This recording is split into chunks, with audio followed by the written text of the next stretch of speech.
Julien Marqueland, bonjour. Bonjour. Tu joues Beau Présent Doré au Lavoir Moderne Parisien à Paris dans le 18e les 3, 4 et 5 juillet prochains, 2019, À 19h. à 19h.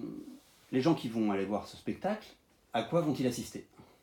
Alors, j'ai créé une sorte d'ovni un peu théâtral et poétique où je me suis autorisé pour la première fois de ma vie à raconter une histoire à la première personne, c'est-à-dire en disant je, puisque je raconte en quelque sorte mon parcours à travers les contraintes poétiques et littéraires sur lesquelles j'ai travaillé pendant une vingtaine d'années.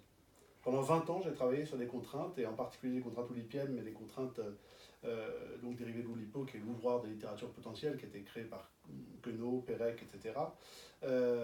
Et notamment sur deux contraintes, qui s'appellent le beau présent et la belle absente. Et après le beau présent doré, qui est une contrainte personnelle que j'ai développée, et qui sont des contraintes lipogrammatiques. Donc ce sont des contraintes qui utilisent des alphabets restreints. Des alphabets restreints.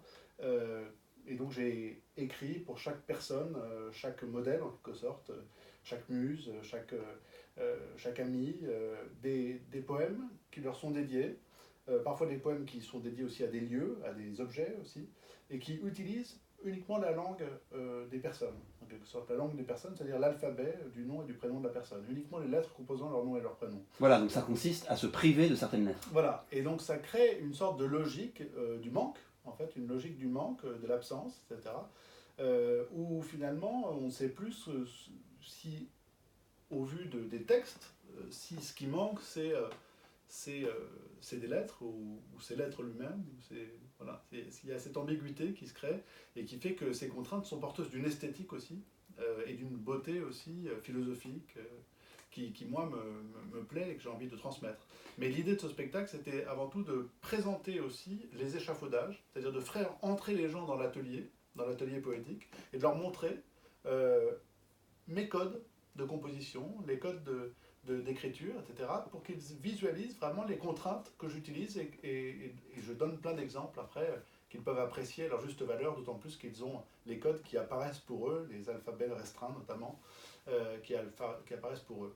Donc ça veut dire que ça rend le spectacle, c'est un spectacle de poésie, c'est un spectacle poétique, mais ça le rend extrêmement ludique alors, Oui. puisque on a en quelque sorte les règles du jeu. Oui, on a les règles du jeu qui sont données, et en même temps, toute cette problématique dont je parlais tout à l'heure, qui est la problématique de la liberté. C'est-à-dire, je pose la question de la liberté. Est-ce que ce spectacle, c'est un peu mon ode paradoxal à la liberté? C'est-à-dire que on parle de la liberté poétique, on parle de la poésie comme une façon qui permet de s'élever, qui permet d'être libre, mais aussi qui passe par un apprentissage et parfois par des contraintes, en l'occurrence hard, des contraintes difficiles, comme le beau présent ou la belle absente, qui sont nécessaires pour pouvoir en quelque sorte être libre. Donc c'est une note paradoxale à la liberté, et la question que je pose au début du spectacle, c'est est-ce qu'un rat peut-il devenir une chauve-souris? C'est-à-dire que j'imagine cette situation où l'oulipien généralement est défini comme un rat qui invente lui-même le labyrinthe dont il se propose de sortir. Et donc, moi je m'imagine étant un rat, n'étant pas oulipien moi-même, une sorte de chauve-souris ou de mulot ailé, en quelque sorte, qui serait une sorte de. Voilà, qui résume un peu ma problématique philosophique et poétique sur la question de la création, de la solitude, de plein de choses. Et puis donc ce spectacle devient aussi un voyage à travers certaines contraintes qui sont expliquées, mais aussi vers une forme de perte de connaissance, où je vais raconter notamment des voyages réels ou imaginaires, ou à la frontière des deux, que j'ai pu faire. On joue aussi entre la vraie preuve et la fausse preuve, la vraie mémoire et la fausse. On joue sur ces registres-là, qui sont entre fiction et réalité, etc., et qui font qu'on va dévoiler un univers assez barré, et voilà, qui va nous emmener vers finalement un vertige. Qui est un vertige de l'alphabet, qui est le vertige aussi des potentialités de l'alphabet. Pour la forme scénique de ce spectacle, tu as fait appel à un plasticien, un scénographe. Oui. Jean-Baptiste Manessier, qui est le fils d'Alfred Manessier, qui est un grand peintre des années 50 et qui lui est un scénographe fabricant, donc il fabrique lui-même ses gars, et il m'a créé une sorte de structure métallique avec des pans de plexiglas translucides qui permettent avec un bureau aussi, tout ça sur roulette, et qui permettent juste de partir d'une situation concrète de conférence, hein, en l'occurrence c'est une sorte de conférence sur l'alphabet ou sur la langue, et sur l'utilisation de certaines contraintes, et puis ça devient une parole plus personnelle, et puis tout d'un coup cette question du labyrinthe, Icare, est-ce que ça a un intérêt de s'échapper du labyrinthe, d'être une chauve-souris ou d'être un oiseau, etc., au lieu d'être un rat, etc.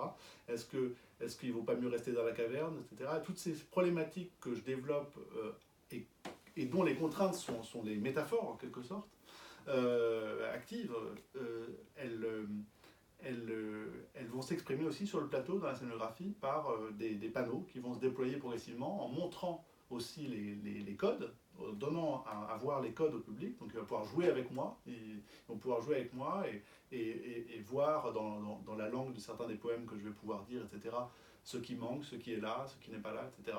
Et donc ça va devenir un jeu aussi intellectuel pour le public, et qui est un peu vertigineux, mais qui est aussi jubilatoire, et qui est parfois aussi virtuose dans la profération.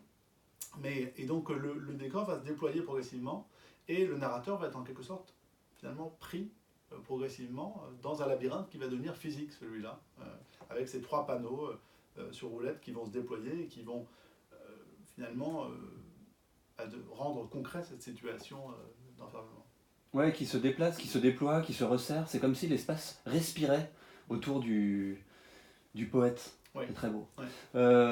Beau présent doré, ou le voyage dans l'alphabet extraordinaire de Jud Cole Miran. Pourquoi Jud Cole Miran? Jud Cole Miran, c'est tout simplement l'anagramme de Julien Marclan, un des anagrammes possibles de mon nom. Voilà. C'est au Lavoir Moderne Parisien les 3, 4 et 5 juillet à 19h. Voilà. Merci. Merci.